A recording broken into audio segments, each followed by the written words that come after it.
Hello guys, good morning. For today's video guys, andito na naman ako sa aming mga alagang biik.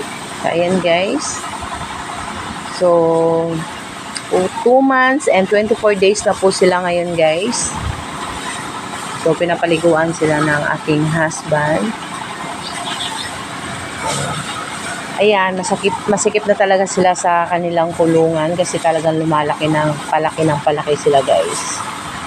So, thanks God kasi konting tiis na lang. Ayan.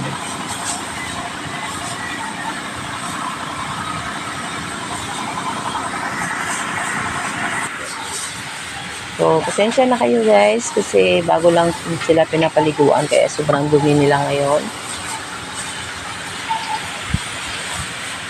So, ilang araw din akong hindi nakadalaw dito guys. So, gugulat na lang ako pag mga ilang araw lang ako hindi nakadalaw. Talagang ako talaga kasi bilang laki nila.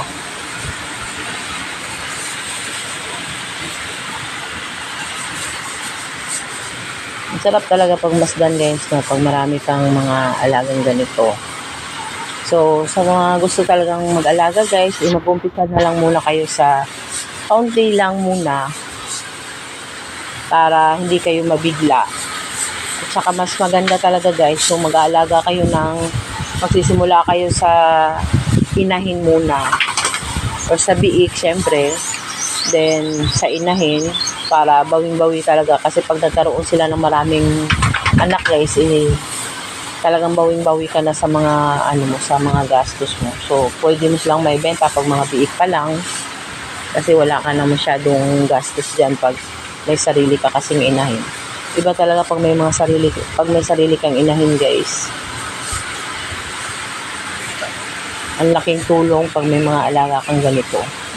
Huwag kang bibigla-bigla ng marami guys.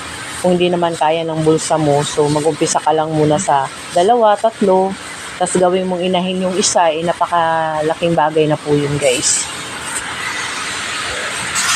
Ang kagandahan lang kasi guys, pag may sarili kang inahin at nagkaroon sila ng maraming anak, ang laking tulong na talaga yun guys.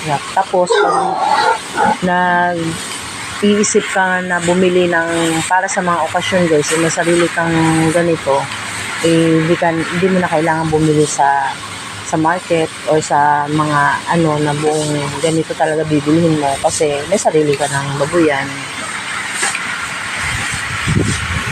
So, magsimula lang kayo sa kaunti lang guys. Huwag na bigla. Ganun lang naman yun. Kasi saan ba kami nasimula? Nagsimula lang din naman kami sa 3 lang.